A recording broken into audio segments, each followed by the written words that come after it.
Allow me to tell you a story about an African-American boy who grew up believing the world was completely perfect.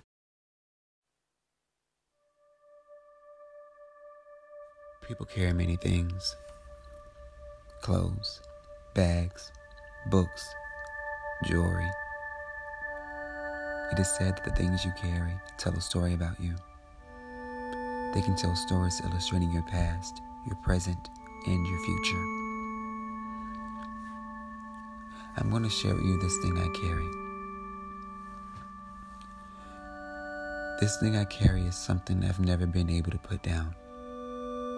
It comes with me wherever I go, and has been with me my entire life. This thing I carry cannot be silenced or put away. Sometimes I try to hide it. Sometimes people try to hide it for me, making me put it where no one can see it, or acting as if it's not there. This thing I carry has no weight, but those who hold it are so heavenly burdened. It has no visible form,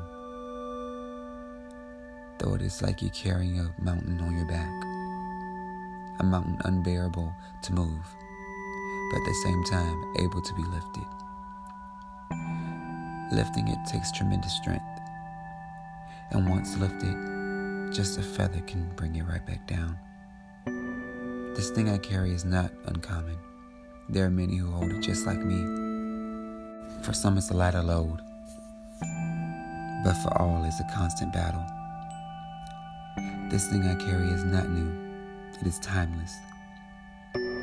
This thing I carry is not carried by choice. It was something I was born with and would carry forever. Some people tell you it's a choice. Some will tell you, you know you don't have to bear it anymore, right? You know you can put it down and move on. They don't know. This thing I carry is rooted in hatred. When people see it, they scowl. They turn their heads. They shield the eyes of their children. They act as if it's not there.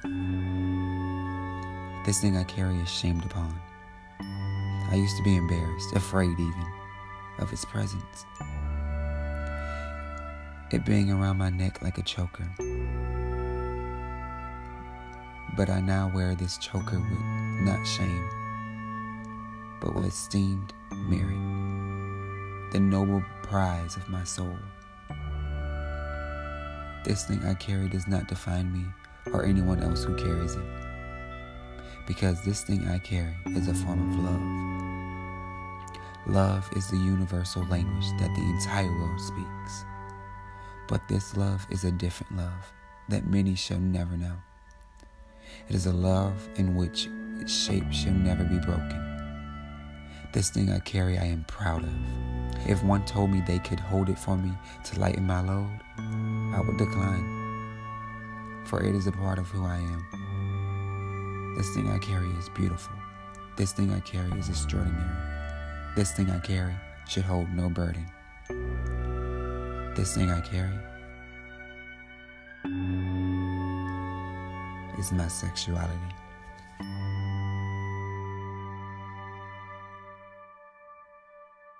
My name is DeAndre Keith Lawrence, and I never would have thought that my sexuality would cause others so much grief. Even my own family.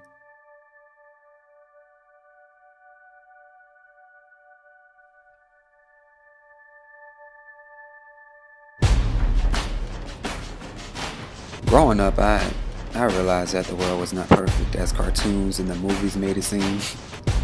People were ignorant and sometimes heartless. I grew up in a very religious home in a small town called Baton Rouge in Louisiana, where people like to let you know exactly how different they thought you were.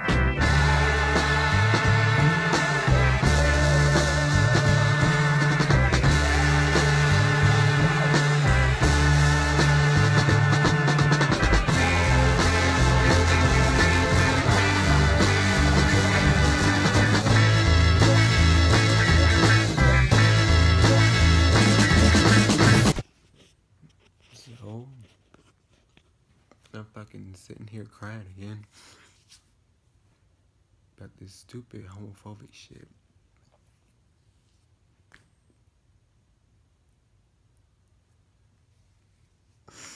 I really don't understand why I live here.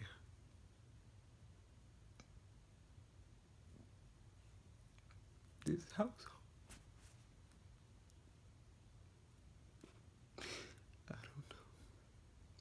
I don't know why.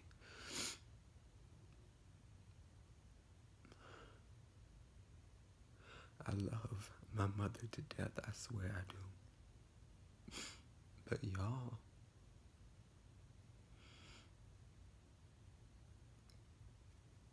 I get bashed and told I'm going to hell and told I'm gonna have AIDS and all this shit just because I went to work early.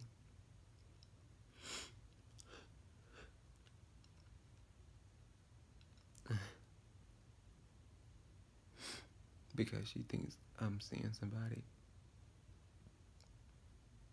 It's the fact that I'm sitting here not dating anyone, even though all these people want to date me. I'm just not dating them because I already know it's gonna be hell dating a guy, especially with her around. I just want to leave. I just want to leave, God. When I was in the 7th grade, I think that's when my challenges really began.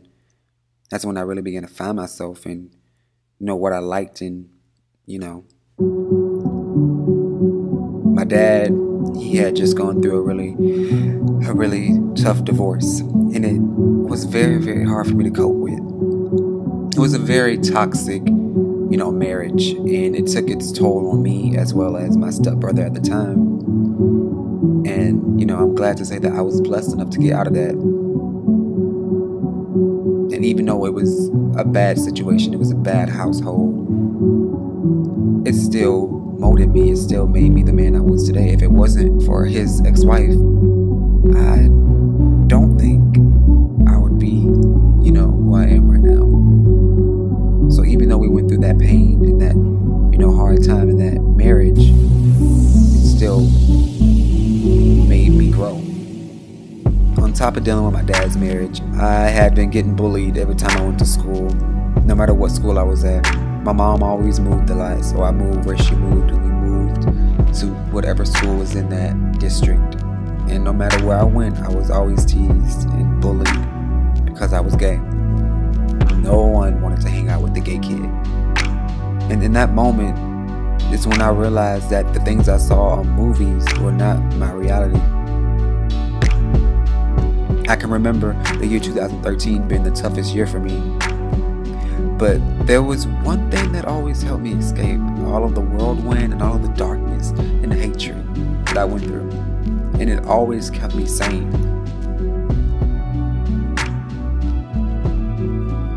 And that was dance. Since I can remember, dance has been a passion of mine. It came into my life and distracted me from everything. All of the drama, all of the nonsense, all of the bullying. And making choreography, it just came easy to me. I could do it effortlessly. And since I've always been eager to pursue dance and learn all that I could about the craft of dance, the dance studio has always been my refuge and safe haven when it seemed as if the weight of the world was on my shoulders. I dance.